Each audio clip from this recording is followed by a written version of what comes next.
আসসালামু আলাইকুম প্রিয় বন্ধুরা, আশা করি আপনারা সকলে ভালো আছেন। তো আপনাদের দারুণ একটি ভিডিও দেখাই, ভিডিওটি দেখুন। আসলে এই লোকটা যে এত বড় একটা গাছে এইভাবে উঠবে কল্পনাই করা যায় না। কেন সে উঠতেছে, কি বা তার উদ্দেশ্য? আসলে দেখুন যে কয়েকটা বড় বড় পেরেক দিয়ে গাছে মেরে মেরে সে একটা ময়ের মতন তৈরি করে নিয়েছে, তারপরে ওইটা বেয়ে বেয়ে সে গাছে উঠছে। গাছটা দীর্ঘ, অনেক লম্বা।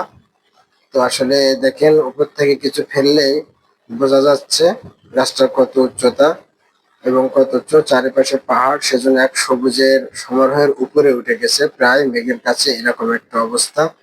তো দেখেন, এত বড় গাছের উপরে উঠছে, কেন উঠছে এটা আসলেই কল্পনাতীত।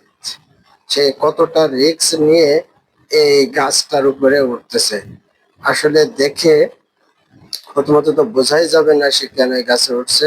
মনে হবে কোনো একটা বিপ্লবী কারণের জন্য উঠছে, আসলে কিন্তু তা না। মামুলি একটা ব্যাপার, সাধারণ কারণের জন্য সে গাছে উঠছে। আসলে গাছ দেখেন, আগে থেকে একটা লোক উঠেও বসে আছে সেখানে। এরা সাধারণত ওরা, আপনার মধু সংগ্রহের জন্য এই গাছে উঠছে। তো সামান্য মধু সংগ্রহের জন্য যে এত বড় রিস্ক নেওয়া যায়, অসাধারণ একটা ব্যাপার, এটা আসলে কল্পনা করা যায় না। তো দেখেন, আসলে তারা ধোঁয়া দিয়ে যে গাছ থেকে মধু পড়ার ব্যবস্থা করছে। মৌমাছিরা সব উড়ে যাচ্ছে, এবার কাটছে, কেটে তারা মধু সংগ্রহ করছে এক কাগজের ভিতরে, পলিথিনের কাগজ, পলিথিন, সেটা আবার তাদের ব্যাগের ভিতরে রাখছে। তো আসলে ভাবা যায় না এত কষ্ট করে তারা মধু সংগ্রহ করছে। তো আসলে প্রথম ভিডিওটি দেখে মনে হচ্ছিল যে অন্য কোনো উদ্দেশ্যে তারা এখানে উঠছে। দেখেন কি দীর্ঘ একটি লম্বা গাছ, গাছের প্রতি কত সতর্কতার সাথে যেতে হচ্ছে। আসলে আমি বলবো এটা কোনোভাবে ঠিক না।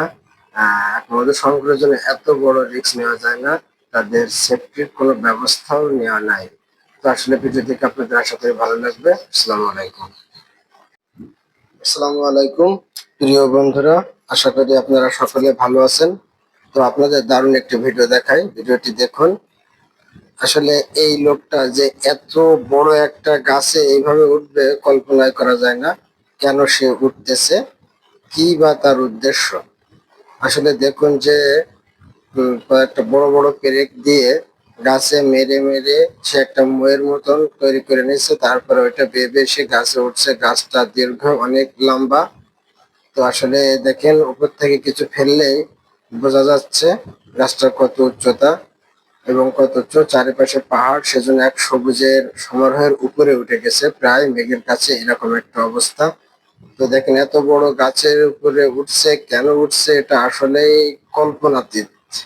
সে কতটা রিস্ক নিয়ে এই গাছটার উপরে উঠতেছে, আসলে দেখে প্রথমত তো বোঝাই যাবে না সে কেন এই গাছে উঠছে। মনে হবে কোনো একটা বিপ্লবী কারণের জন্য উঠছে, আসলে কিন্তু তা না। মামুলি একটা ব্যাপার, সাধারণ কারণের জন্য সে গাছে উঠছে। আসলে গাছ দেখেন, আগে থেকে একটা লোক উঠেও বসে আছে সেখানে। এরা সাধারণত ওরা, আপনার মধু সংগ্রহের জন্য এই গাছে উঠছে। তো সামান্য মধু সংগ্রহের জন্য যে এত বড় রিস্ক নেওয়া যায়, অসাধারণ একটা ব্যাপার, এটা আসলে কল্পনা করা যায় না। তো দেখেন, আসলে তারা ধোঁয়া দিয়ে যে গাছ থেকে মধু পড়ার ব্যবস্থা করছে। মৌমাছিরা সব উড়ে যাচ্ছে, এবার কাটছে, কেটে তারা মধু সংগ্রহ করছে এক কাগজের ভিতরে, পলিথিনের কাগজ, পলিথিন, সেটা আবার তাদের ব্যাগের ভিতরে রাখছে। তো আসলে ভাবা যায় না এত কষ্ট করে তারা মধু সংগ্রহ করছে। তো আসলে প্রথম ভিডিওটি দেখে মনে হচ্ছিল যে অন্য কোনো উদ্দেশ্যে তারা এখানে উঠছে। দেখেন কি দীর্ঘ একটি লম্বা গাছ, গাছের প্রতি কত সতর্কতার সাথে যেতে হচ্ছে। আসলে আমি বলবো এটা কোনোভাবে ঠিক না। মধু সংগ্রহের জন্য এত বড় রিস্ক নেওয়া যায় না, তাদের সেফটির কোনো ব্যবস্থাও নেওয়া নাই। তো আসলে ভিডিও দেখে আপনাদের আশা করি ভালো লাগবে। আসসালামু আলাইকুম।